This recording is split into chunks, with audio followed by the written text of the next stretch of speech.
We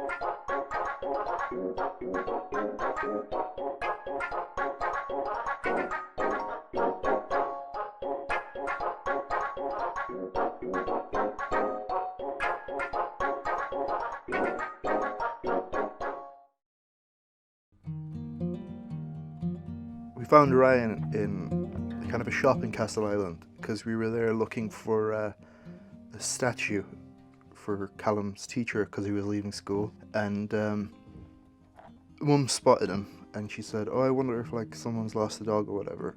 And she went in and said, "Has anybody lost a puppy?" And they said no.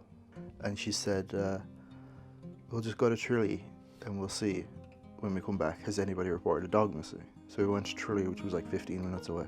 When we come back, the puppy was still there, and Mum was like, "Oh, we'll take him just in case, you know what I mean? And I'll come back in a day or two and we'll see if anybody's reported this dog missing." So we took him home, and then a week later she went back to the place and said, "Has anybody reported a dog?" And they had said no. 10 years later, he's dopey, is the best way to describe him. He's funny, because he's so dopey, he's funny with it, you know what I mean? Like, I'll sometimes spit chewing gum at him. I know it sounds mean, but I'll spit chewing gum at him and he'll catch the chewing gum and chew it. But he chews it like a human, like he goes, and and then when he's had enough of it, he'll spit it back out. I don't know what happened. He had once got in the house and he rummages through the bins. He's terrible for it.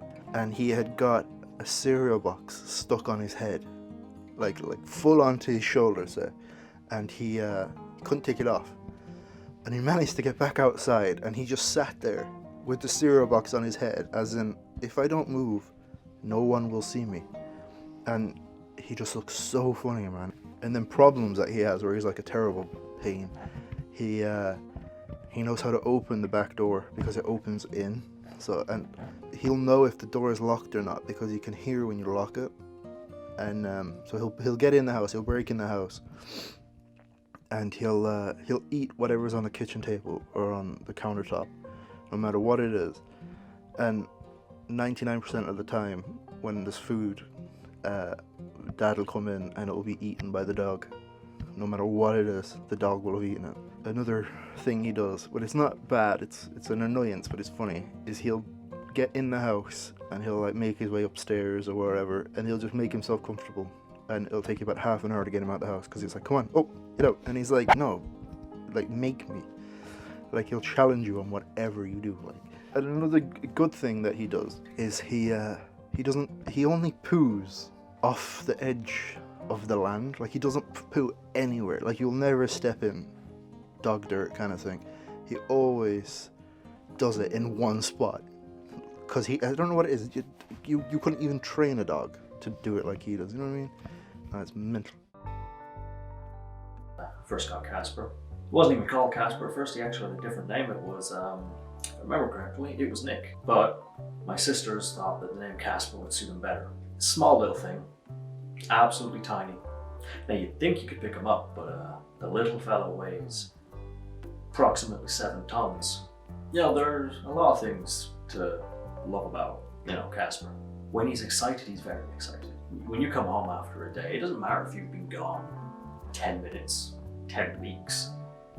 When he knows that you're coming to the door, he's like the most excited little jelly bean on the planet.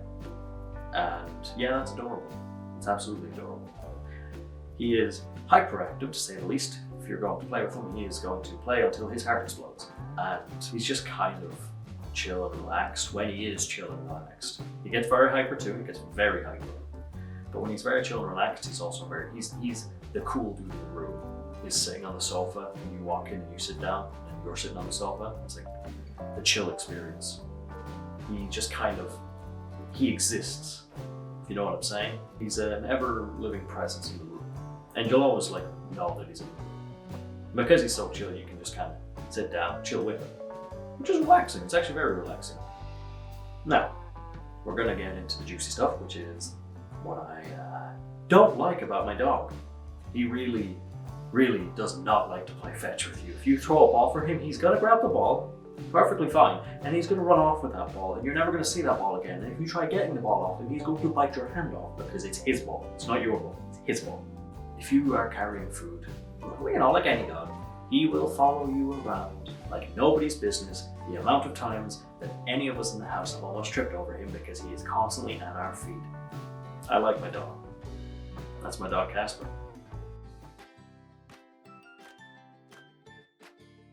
Got him off my brother from my two 15-year-old children so they wouldn't be thrown on the couch for the summer. They'd bring the dog for a walk. Didn't work out that way. He's a licorice all sorts. Little bit of everything. He's loyal. Yeah. Paul Ryan loves him. Comes in, greets the dog before he greets the wife. More indoor lately, but the nice weather is coming, so he'll be outside a lot. What's he like with other dogs? Not very nice. When he's on the lead. If he was off the lead, he's friendly. He wants to play. He looks like a happy dog. He's quite content and happy. Would you change anything about Scotty? No, I wouldn't. Because then he's not Scotty. We originally got Milo from an animal welfare centre, but we were supposed to get another dog, but then that was already adopted after we bought it for our walks. That kind of sucked. But it's okay because Milo's there sitting there quietly, and but he's not that quiet now. He's very, very, very hyper. I like the way sometimes that he can be relaxed, like he can just sleep all day, but then he builds up all his energy at night and then starts annoying people, jumping around until he gets what he wants. Or when you bring him for walks, he looks back expecting to be rubbed, and then he runs off again all happy. When Milo wants something, he'll just sit there and stare at you with those big puppy dog eyes until you give in to him, and he's very smart in that way. How weird he is, like when he sprints around the garden for no reason, like a bunny rabbit.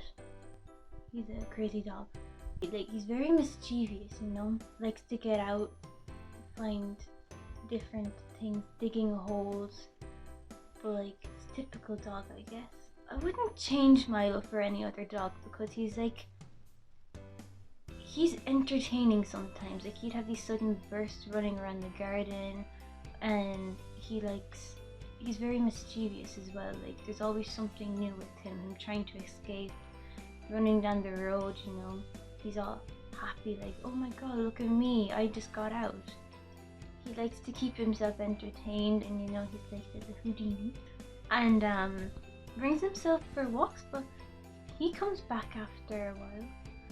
Yeah, he can be annoying at times, but he's also really caring. Like, when you bring him for walks, he'll occasionally look back to make sure that you're okay and then go on again. And that's why dogs are the best.